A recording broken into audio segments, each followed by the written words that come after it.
Bienvenidos. Hoy nos metemos a fondo con algo que vemos casi todos los días, tan familiar que, bueno, casi ni lo pensamos, pero que está, cargadísimo de secretos y poder. El fuego. Exacto. Tenemos delante un montón de información, casi como una enciclopedia moderna sobre el tema, y la idea hoy es, bueno, ir más allá, ¿no? Desentrañar sus caras, la química, cómo cambió la historia, su papel en la naturaleza, que es sorprendente, y su huella cultural. Así que, ¿preparados para algunos datos curiosos? Es una forma genial de verlo. Porque el fuego parece, pues eso, elemental, ¿verdad? Algo básico. Sí, Pero rascas un poquito y, encuentras una ciencia compleja, una historia que nos define como especie y un simbolismo cultural increíblemente rico. claro. Entonces, la pregunta es esa. ¿Qué es realmente esta fuerza, tan cotidiana y a la vez tan extraordinaria? ¿Y cómo ha ido moldeando nuestro mundo? Desde los ancestros hasta hoy mismo. Pues mira, empecemos por el principio, por la ciencia pura y dura. Sé que es una reacción química, ¿vale? Una combustión que libera calor, luz, una oxidación rápida, ¿no es eso? Fundamentalmente sí. Es un proceso exotérmico, o sea que libera energía. Ajá. Se trata de una reacción química entre un material, el combustible, y un agente oxidante, que casi siempre es el oxígeno del aire, pero ojo, no siempre. Ah, vale. Y esta reacción transforma el combustible y el oxidante en productos, como CO2 y agua si quemamos materia orgánica, por ejemplo. Y al hacerlo, libera esa energía que notamos como calor y luz. Ajá. Aquí es donde se pone interesante la cosa. Recuerdo algo del cole, del triángulo, o era un tetraedro del fuego, que necesitabas varias cosas a la vez, ¿no? Exacto, el tetraedro. Se necesitan 4 componentes sí o sí. El combustible, claro, lo que arde, Sí. el comburente, que es el oxidante, normalmente oxígeno, Vale. una fuente de calor suficiente para empezar la reacción, lo que llamamos energía de activación, La chispa, digamos. eso es. Y, esto es clave, una reacción en cadena autosostenida. Si quitas cualquiera de esos 4 pilares, pues adiós llama, se extingue. Entendido. Y eso explica cómo apagamos los fuegos. O quitas el combustible, como cerrar la llave del gas, Exacto, o lo sofocas, le quitas el oxígeno tapándolo o con CO2, sí. o lo enfrías con agua, por ejemplo. Y el cuarto, eso de interrumpir la reacción en cadena. Precisamente, es lo que hacen algunos agentes químicos, como los halones. Aunque, su uso está muy restringido ya, por lo de la capa de ozono. Claro. Pero sí, la base de la lucha contra incendios es esa. Entender el tetraedro para separar, sofocar, enfriar o inhibir químicamente. Otra cosa que siempre me ha llamado la atención, el color de la llama. Porque no siempre es naranja o amarilla como en una hoguera, ¿sabes? ¿No? Claro. A veces es azul, como en la cocina de gas. ¿Eso por qué? Pues tiene que ver sobre todo con la temperatura y con la química, ¿no? Con lo que arde y los productos intermedios de la combustión. A ver, la llama naranja amarilla brillante, la de la madera o una vela, ¿Sí, esa? viene de partículas diminutas de hollín, de carbono, que se ponen incandescentes por el calor.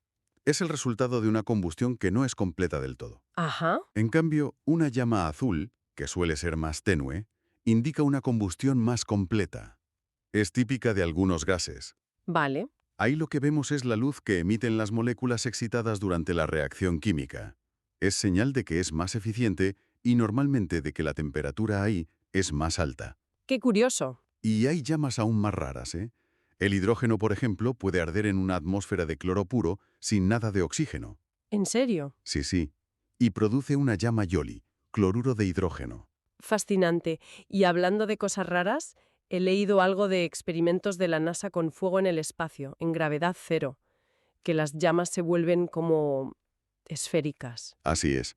A ver, aquí en la Tierra el aire caliente sube, ¿no? Por convección. Claro. Eso se lleva los productos de la combustión lejos de la llama y atrae oxígeno fresco por abajo. Y por eso la llama tiene esa forma alargada típica. Ya. Pero sin gravedad, la convección casi no existe. Los gases calientes no suben y el oxígeno tiene que llegar por difusión, que es un proceso más lento. Entiendo. El resultado son llamas más débiles, a menudo esféricas, y tienden a ser más azules porque la combustión es más completa, no se genera tanto hollín. Vaya. Y aunque parezca raro, pueden ser más eficientes quemando el combustible, pero también son más fáciles de apagar si les cortas un poco el oxígeno. Anda. O sea que la gravedad afecta hasta a la forma de una vela. Entender estas cosas tendrá aplicaciones prácticas, ¿no? Me imagino. Desde luego, estudiar la combustión en microgravedad ayuda a mejorar la seguridad de las naves espaciales, claro. Claro. Y también a entender mejor los procesos aquí en la Tierra para optimizar motores o reducir emisiones, por ejemplo. Y ya que hablamos de características, las temperaturas que puede alcanzar una llama, varían muchísimo. ¿Cuánto? Desde una cerilla hasta... ¿Cuál es el tope? Pues el rango es enorme. A ver, la temperatura máxima teórica, la que llaman adiabática, depende del combustible y del oxidante. Una simple vela, pues arde a unos 1000 grados Celsius, más o menos. 1000 grados. Un soplete de gas normal puede llegar a 1600 grados Celsius, pero es que hay mezclas especiales, como el oxidianocetileno, que se usan para cosas muy concretas, Sí, que pueden rozar los 5000 grados Celsius. 5000, pero eso es casi como la superficie del Sol. Casi, casi. Una barbaridad. Increíble. Vale, dejamos la física un momento y viajamos en el tiempo. Porque si hay algo que definió nuestra humanidad fue el momento en que, bueno, conseguimos controlar esta fuerza. ¿Fue tan importante como parece? Absolutamente transformador. Yo diría que el control del fuego es uno de los pilares sobre los que se construyó la civilización humana, sin exagerar. Este lo cambió todo. Cambió la dieta, la estructura social, nuestra relación con el entorno, vamos, todo. A ver, pensemos. Cocinar.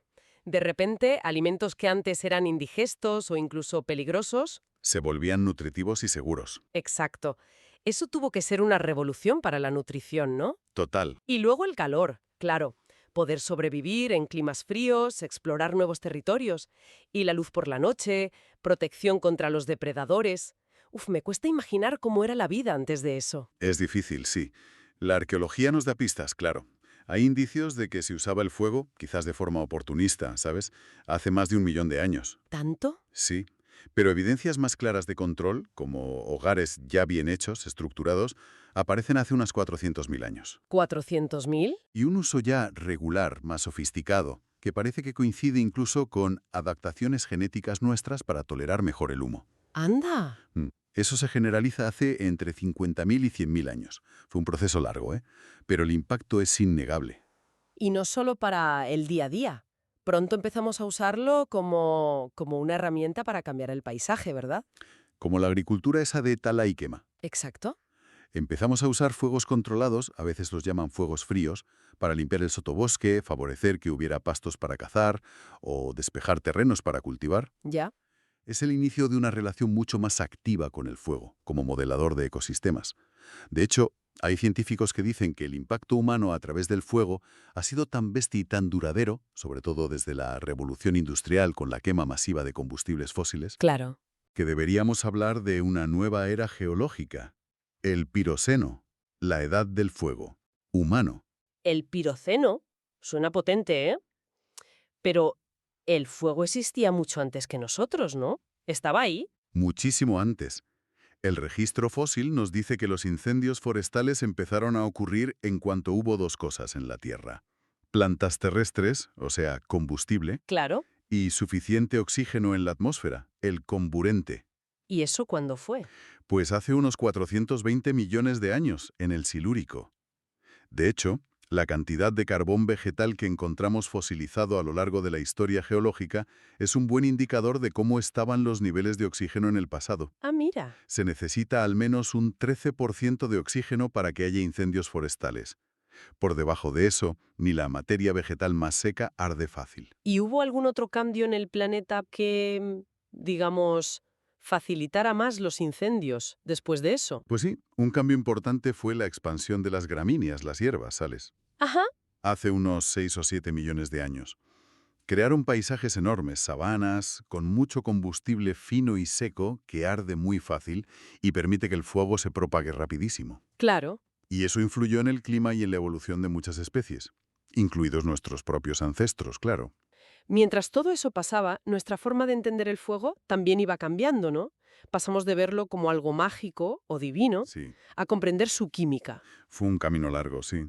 Durante siglos en muchas culturas el fuego era uno de los 4 o 5 elementos básicos del universo. Claro, tierra, agua, aire y fuego. Eso es. La alquimia y las primeras teorías científicas intentaron explicarlo. Estuvo muy de moda la teoría del flogisto. El flogisto. ¿Qué era eso? Pues proponía que los materiales que ardían contenían una sustancia invisible, el flogisto, y que al arder la liberaban. Ah, Fue Antoine Lavoisier, a finales del siglo XVIII, quien demostró con experimentos que la combustión no era liberar algo, sino combinar el material con el oxígeno del aire. o sea, al revés. Exacto. Un cambio de paradigma total, ¿sabes? Que sentó las bases de la química moderna. Y volviendo a ese uso del fuego para modelar paisajes, lo de la tala y quema, aunque tuvo su función en la historia, hoy parece que causa más problemas que otra cosa, ¿no? En muchos sitios sí. A ver, practicada a pequeña escala y dejando descansar la tierra mucho tiempo, puede ser sostenible. Ya. Pero con la presión demográfica que hay ahora, la deforestación y encima los efectos del cambio climático como las sequías más bestias, Uf. pues a menudo acaba en incendios forestales enormes y súper destructivos. Se calcula que cada año arden en el mundo millones de kilómetros cuadrados. Millones. Sí, sí, liberando cantidades brutales de gases de efecto invernadero, contaminantes, dañando ecosistemas y poniendo en riesgo vidas y propiedades, claro. Es la cara destructiva. Pero también hemos llevado el control del fuego a una escala industrial para nuestro beneficio. Pienso en la energía. Casi todos dependemos del fuego indirectamente cada día, ¿no? Es una dependencia abrumadora. Según la Agencia Internacional de la Energía, algo así como el 80% de la energía primaria mundial todavía viene de quemar combustibles fósiles, carbón, petróleo y gas natural. El 80%. Sí, nuestros coches, la calefacción y una parte enorme de la electricidad que usamos dependen de una combustión controlada. ¿Y cómo funciona básicamente una central térmica de las que queman eso para generar electricidad? El principio es relativamente sencillo, aunque la ingeniería detrás sea compleja, claro. Básicamente, quemas el combustible fósil para generar una cantidad enorme de calor. Vale. Ese calor se usa para hervir agua y producir vapor a muy alta presión. Ajá. Ese vapor a presión se lanza contra las palas de una turbina y la hace girar a toda velocidad. Como un molino, pero con vapor. Algo así. Y la turbina está conectada a un generador eléctrico, que es como una dinamo gigante que produce la corriente eléctrica. Es una cadena. Energía química del combustible. Sí. A térmica, el calor, luego a mecánica, el giro de la turbina y finalmente a eléctrica. Una cadena basada en quemar cosas. Pero como decíamos, esa capacidad de manejar el fuego tiene su lado oscuro, ¿no? Sobre todo en la guerra. Ha sido un arma constante. Lamentablemente sí, el uso del fuego en la guerra es una constante histórica y su capacidad de hacer daño ha ido creciendo con la tecnología. Desde antorchas y flechas con fuego en la antigüedad, Sí. hasta armas térmicas muy sofisticadas hoy en día. Hay ejemplos terribles, ¿eh? El famoso fuego griego de los bizantinos, que decían que ardía hasta en el agua. Sí, una mezcla misteriosa todavía hoy. Las primeras armas de pólvora en China, como la lanza de fuego, y ya en la era moderna, los lanzallamas, que aparecieron en la Primera Guerra Mundial. ¡Qué horror! Y que se siguieron usando incluso montados en tanques en la Segunda Guerra Mundial. Durante la Guerra Civil Española vimos cómo surgían artefactos improvisados como los cócteles Molotov. Y la Segunda Guerra Mundial llevó el horror del fuego a una escala masiva con los bombardeos aéreos, ciudades enteras arrasadas por bombas incendiarias. Efectivamente. Y es importante recordar que estas tácticas las usaron ambos bandos, ¿eh? Ciudades como Coventry, Tokio, Hamburgo o Dresde sufrieron bombardeos incendiarios devastadores. Uf. En algunos casos, como pasó en Hamburgo, la táctica buscaba crear a propósito las llamadas tormentas de fuego. ¿Tormentas de fuego? Sí, incendios tan enormes y tan intensos que generan sus propios vientos huracanados, chupan todo el oxígeno y aumentan aún más la destrucción. Las cifras de víctimas en esos bombardeos son, bueno, escalofriantes. Ya me imagino. Y después, claro, vimos el desarrollo y uso de agentes como el napalm, que se hizo tristemente famoso en conflictos como la Guerra de Vietnam. Es un recordatorio sombrío del poder destructivo que también tiene el fuego. Pero bueno, cambiemos de tercio, porque resulta que, más allá de cómo lo usemos nosotros, el fuego tiene un papel fundamental en la propia naturaleza. Suena raro, ¿no? Fuego bueno para los ecosistemas. Para muchos ecosistemas terrestres sí, es esencial. A ver, no todos los fuegos son desastres ecológicos, ni mucho menos. Ah, Cada ecosistema tiene lo que llamamos un régimen de fuego natural. Una frecuencia, una intensidad, un tamaño, una época del año, a los que las plantas y animales de ese sitio están adaptados. E incluso dependen de él. ¿Cómo qué ecosistemas? Pues piensa en los bosques mediterráneos, las sabanas africanas, los bosques de secuoyas en California. Todos ellos han evolucionado junto con el fuego durante millones de años. ¿Y cómo les ayuda exactamente? ¿Qué hace el fuego por ellos? Pues hace varias cosas importantes. Primero, crea diversidad de hábitats. Al quemar zonas, es como si reiniciara el contador ecológico, ¿sabes? ¿Ya? Genera un mosaico de áreas en distintas fases de recuperación, desde suelo desnudo hasta bosque maduro. Y eso permite que vivan juntas muchas más especies, cada una adaptada a una fase. Entiendo. ¿Como distintos barrios en el ecosistema? Algo así. Segundo, es clave en el ciclo de nutrientes. Libera nutrientes como el potasio y el fósforo que estaban atrapados en la madera muerta y los deja disponibles en la ceniza para las nuevas plantas. Aunque, ojo, también puede hacer que se pierda nitrógeno a la atmósfera. Vale. Y tercero, ayuda a controlar plagas y enfermedades y a eliminar especies invasoras que no están tan adaptadas al fuego de ese lugar. Entiendo. Entonces, la gestión forestal moderna no solo intenta apagar todos los fuegos, sino que a veces los provoca o los deja arder a propósito. Exacto. Existen las quemas prescritas o controladas. Son fuegos intencionados, planificados y ejecutados por expertos en condiciones seguras. ¿Para qué?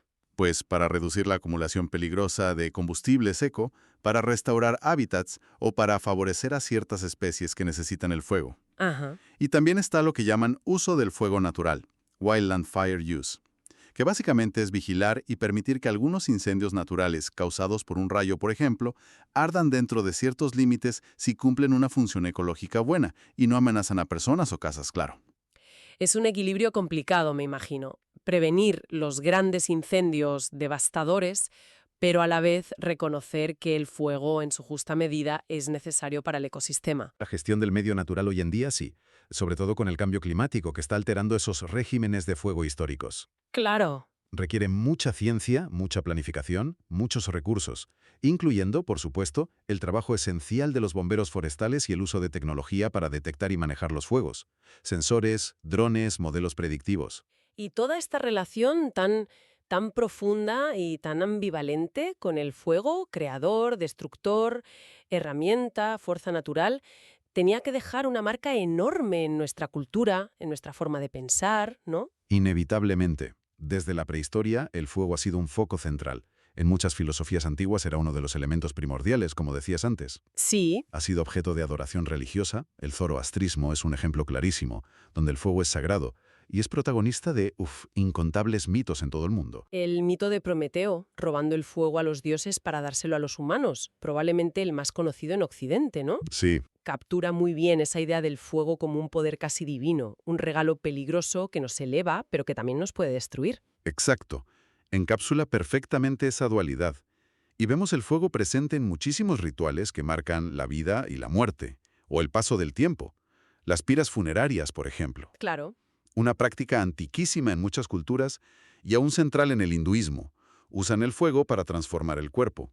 Hoy en día la cremación es súper común en todo el mundo. Y luego están los fuegos festivos, las hogueras de San Juan aquí en España, la noche de Guy Fawkes en Reino Unido, Las barbacoas, las barbacoas, claro, que son casi un ritual social en muchos sitios, y los fuegos artificiales para celebrar el Año Nuevo, fiestas. Todos usan el fuego como centro, ¿no? Para reunirse, celebrar o simplemente como espectáculo. todos esos usos culturales conectan con las propiedades básicas del fuego. Su luz, que quita la oscuridad, su calor, que da confort, su poder de transformar la materia de forma espectacular, Ya. su capacidad de purificar o de destruir. También tiene connotaciones negativas, claro. La quema de libros como símbolo de censura, Uf, sí. o la quema de muñecos o efigies como un acto de repudio o protesta. Y psicológicamente tenemos una atracción innata por el fuego. Nos fascina por naturaleza. Pues parece que no es tanto una fascinación instintiva, como sí pasa en otros primates, sino más bien una curiosidad muy fuerte que aprendemos culturalmente. ¿Ah, sí? Sí, de hecho, hay estudios que sugieren que en sociedades donde manejar el fuego es algo cotidiano, los niños aprenden rápido para qué sirve y los peligros que tiene, y pierden ese interés tan particular sobre los 7 años más o menos. Curioso. Luego, claro, están los extremos patológicos, la piromanía, esa compulsión por provocar incendios, Sí. y la pirofobia, que es el miedo irracional al fuego. Bueno, hemos hecho un buen recorrido, ¿eh? Desde la química más intrincada, su aparición en la Tierra mucho antes que nosotros, cómo su control nos hizo, en parte humanos, su doble filo como herramienta y arma, su sorprendente papel ecológico y su eco tan profundo en nuestra cultura.